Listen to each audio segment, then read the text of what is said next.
안녕하십니까. 저는 연안 분야 빅데이터 플랫폼에서 연안 침식 분야의 데이터를 제공하고 있는 지오 시스템 리서치의 김기현이라고 합니다. 앞에서 사회자분이 잠깐 말씀하셨듯이 연안 분야는 좀 생소한 분야라서 이제 잘 모르시는 분들이 많아서 저희가 이제 데이터를 이렇게 말씀드리기 전에 먼저 연안 침식이란 무엇인지에 대해서 먼저 설명을 드리려고 합니다. 제가 설명드리면서 중간중간에 저희들이 이제 제공하고 있는 데이터가 어떤 것인지에 대해서도 같이 말씀드리겠습니다.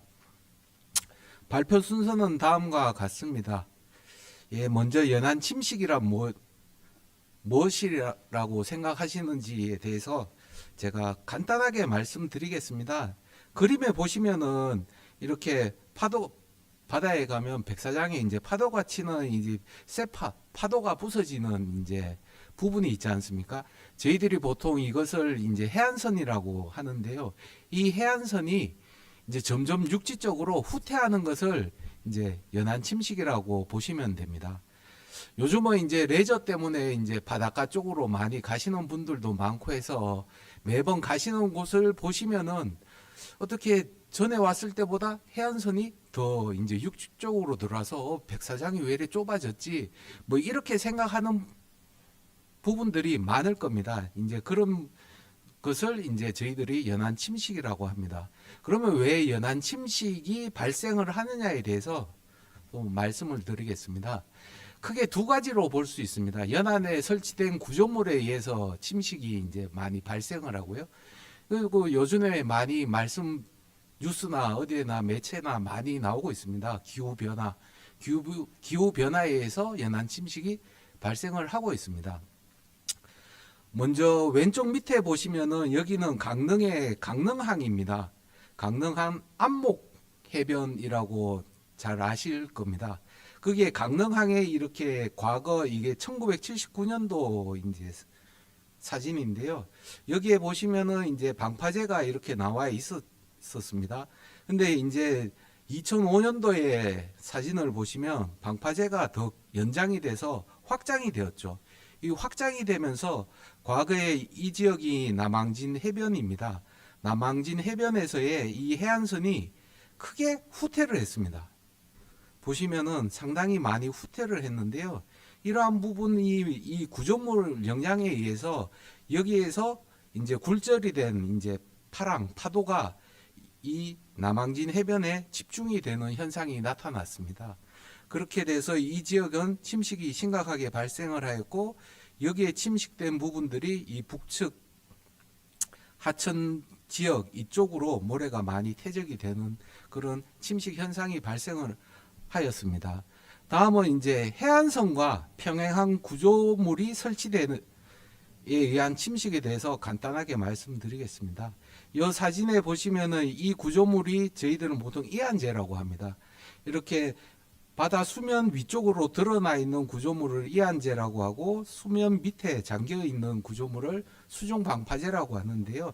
이렇게 해안선과 평행하게 설치된 구조물도 이것도 이 지역의 침식을 방지하기 위해서 설치된 구조물인데요. 아래 일러스트에 보시면은 구조물이 설치된 부분에서는 이렇게 모래가 퇴적이 발생을 하지만 대부분 주변 지역에서는 이렇게 모래가 또 깎여 나가는 이런 현상이 발생을 하고 있습니다. 이 사진은 울주군 나사해수욕장인데요. 여기도 이렇게 양쪽에 이안제를 설치를 하고 난 후에 중앙 부분에서 크게 침식이 발생하고 피해가 발생을 하였습니다.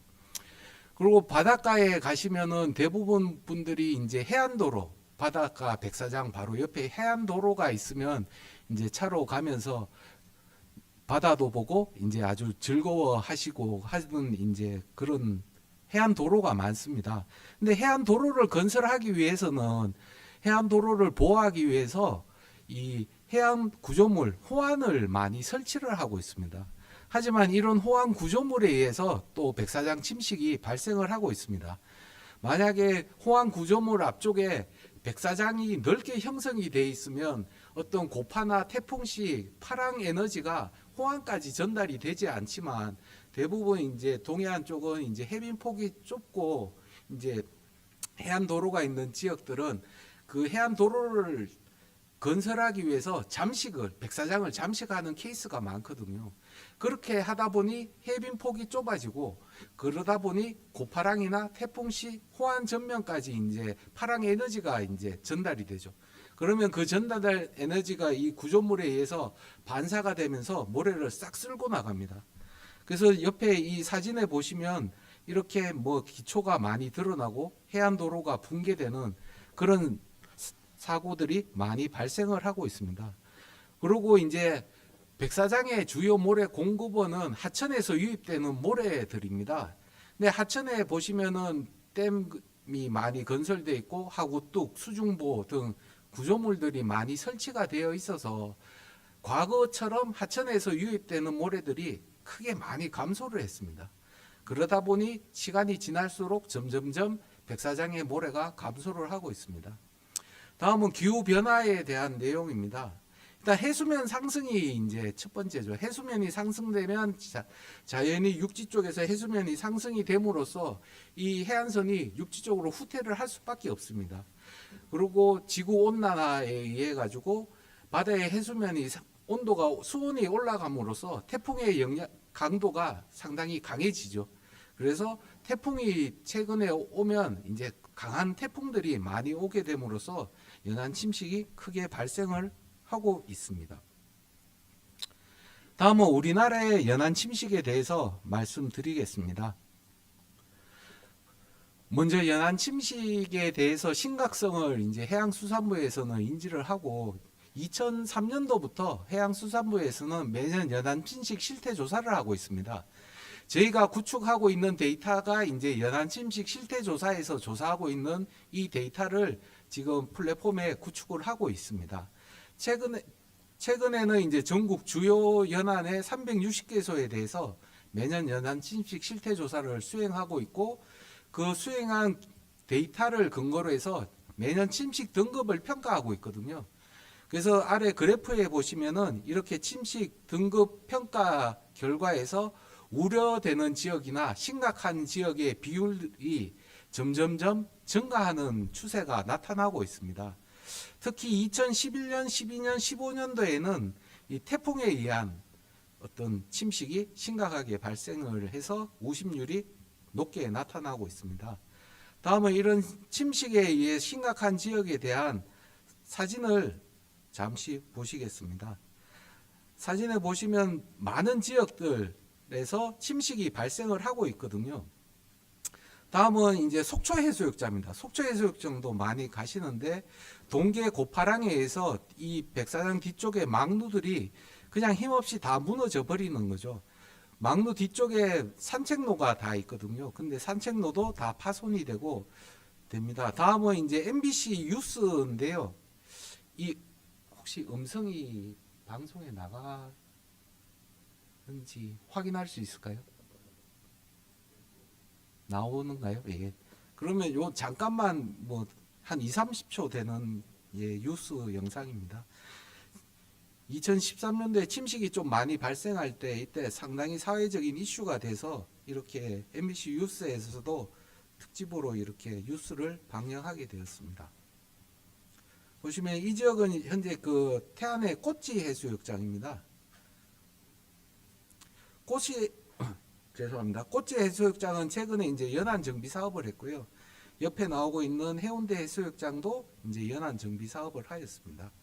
그 월송정 해수욕장도 보시면은 이렇게 침식이 심각해서 여기에도 최근에 연안 정비 사업을 하였습니다. 거기에 관련된 내용은 뒷부분에서 이어서 말씀드리겠습니다. 그러니까 저희 실태조사에서 이제 관측한 데이터들은 현재로서는 연안 정비 사업에서 많이 활용을 하고 있는데 이 실태조사의 데이터가 이제 타 분야 보시면은 뭐 해안도로, 뭐 도로나 뒤에 배우지 개발 이런 부분에 대해서도 저희 데이터를 활용이 많이 가능할 것이라 판단이 됩니다. 다음은 이 부분도 이제 영상으로 보시면은 재밌는 부분인데요. 여기 제가 마우스로 이렇게 설명하는 부분이 레일 바이크입니다. 레일 바이크가 설치되어 있고 보시다시피 벌써 이렇게 해안선이 쑥 들어와 있습니다. 이 부분 영상을 잠깐 보시면 여기에서 이 레일 바이크가 이제 무너지는 것을 확인할 수 있습니다.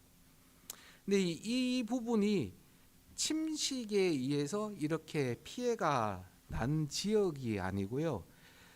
대부분 바다의 해안선은 쉽게 말씀드리면 살아 움직이고 있습니다. 계절에 따라서 해안선이 이제 전진했다 후퇴했다 이렇게 이제 계속 이동을 하고 있거든요. 근데 그러한 계절 특성을 전혀 고려를 하지 않고 이렇게 레일 바이크를 이 지역에 설치를 함으로써 이렇게 피해가 나는 거고요. 이 영상은 이제 피해가 나고 난 후에 영상인데요. 여기에 모래가 많이 퇴적이 되어 있는데 이 모래들이 계절이 점점 봄, 여름, 가을로 가면서 이 모래가 없던 지역, 이 지역으로 다 이동을 하는 것을 이제 영상에서 확인을 할 수 있습니다. 보시면 이제 4월 이제 계절이 바뀌면서 점점 해안선이 바다 쪽으로 전진을 하고 있는 것을 확인을 할 수가 있습니다.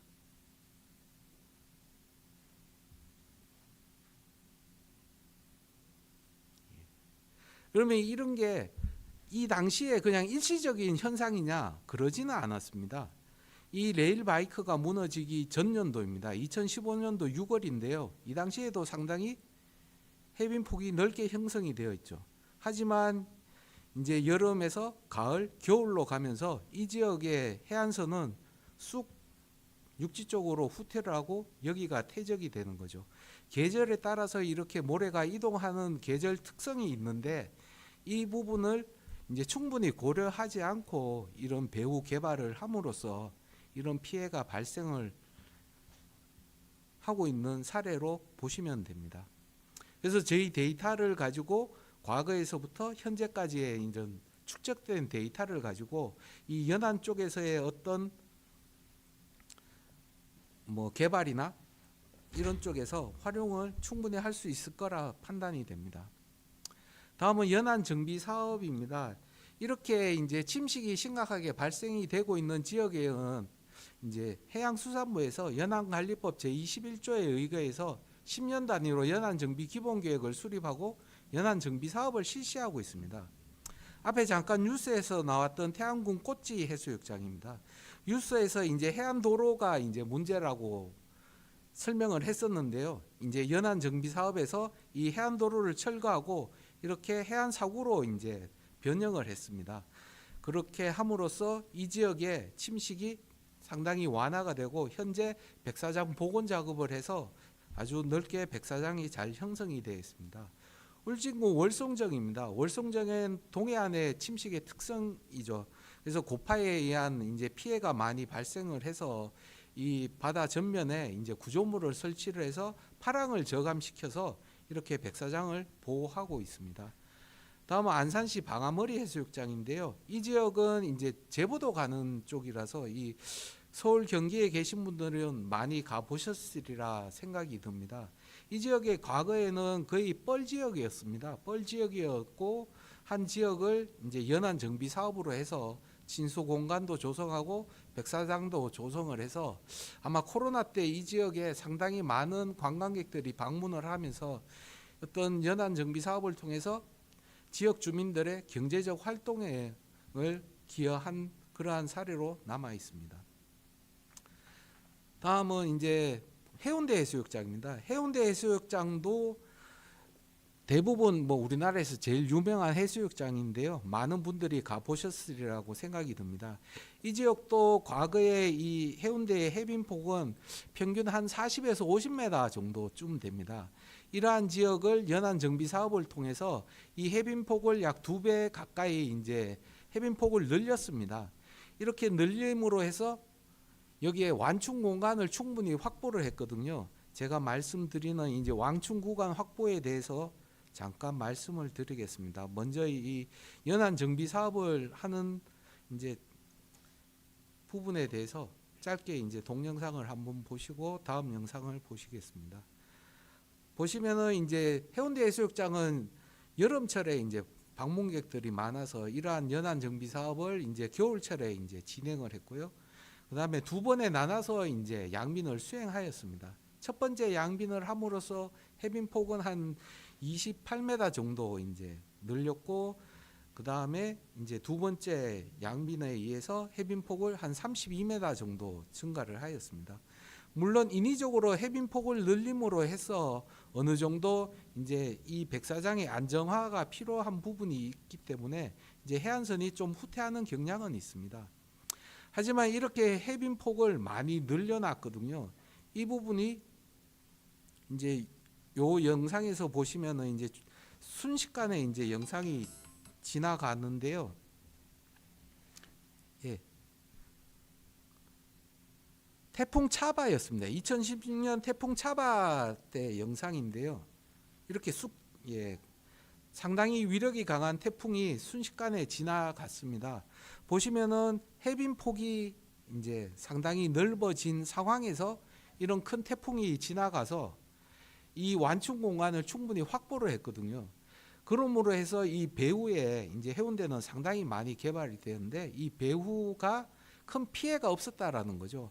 만약에 연안 정비 사업을 하지 않고 과거의 해빈 폭이었다면 아마 큰 피해가 나지 않았을까라는 판단이 들었습니다. 마지막으로 연안 침식 대응에 대해서 말씀드리겠습니다. 이 부분은 뭐 침식에 대응하기 위해서는 많은 방법들이 있습니다. 그 중에 한 가지인데요. 제가 말씀드린 거는 관리 해안선 개념입니다.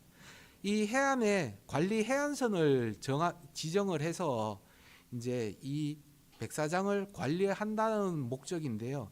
이러한 관리 해안선을 지정하기 위해서는 저희가 가지고 있는 이제 실태 조사의 이제 데이터뿐만 아니라 육지 쪽의 빅데이터의 자료들도 상당히 필요한 부분이 있습니다. 그래서 제가 말씀드리는 부분에 대해서 다른 타 플랫폼에서도 저희 이제 연안 침식 관련 데이터가 관심이 있으시거나 뭔가 이제 융합이 필요하다고 판단이 되시는 부분이 있으면 연락을 주시면 같이 진행을 하였으면 좋겠습니다. 이상 발표를 마치겠습니다.